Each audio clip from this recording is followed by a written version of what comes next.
You know, the idea of a cruise may be rather romantic and fun, but once you set sail, just a warning, it may not be the Love Boat. Not even kinda. CBS News travel editor Peter Greenberg is here to help us navigate through the 5 things the cruise lines don't want you to know. Peter, let's start with cancellation policy. Yeah, that's a tough one. You know, most cruise lines have a cancellation policy that borders on draconian. Yes. If you don't cancel your cruise within 56 days of the cruise, you don't even get half your money back in many cases. And some cruises make it up to 120 days if you don't cancel. So the problem is you either have to get a different kind of insurance policy that's going to cover you to cancel for any reason whatsoever, or you'll be out some money.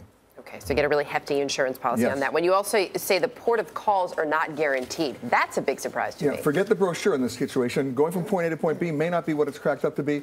If it's within the cruise line's control, like a mechanical defect before they sail, you may have some rights. Other than that, they can substitute a port or completely cancel a port at any time for any reason.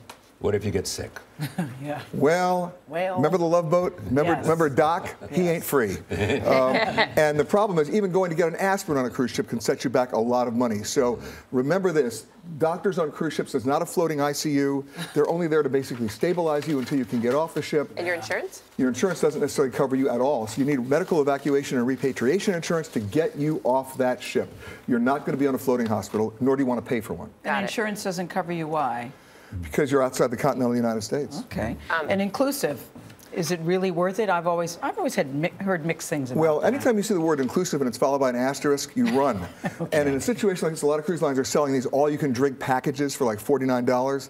You might actually make that financially worthwhile for the first day because you're on the ship for the first day. You're going to drink. After that, you're not, and it's not cost-effective. Don't buy the package. Okay. You don't drink the whole time? It depends on how bad the cruise is. Yeah, that's true. That is true. And then there's a question of cell phones. Yeah, this is the big one. A lot of people think that when you use your cell phone, it's just your regular cell phone, even if you're at the port. But a cell phone looks for a cell, and the nearest cell is, guess what? It's on the ship. It's the ship's repeater. You're paying international roaming charges. As long as you can see the ship, even if you're on the ship looking at land, don't use your cell phone. Those charges will go through the roof. Wait till you get ashore, and at that point, get away from that ship, and you'll get a regular cell phone call at a real deal. So bottom line, are you suggesting we do or do not go on cruise lines? I'm on cruise lines all the time. Yeah. They're incredibly for pleasure safe. or for work?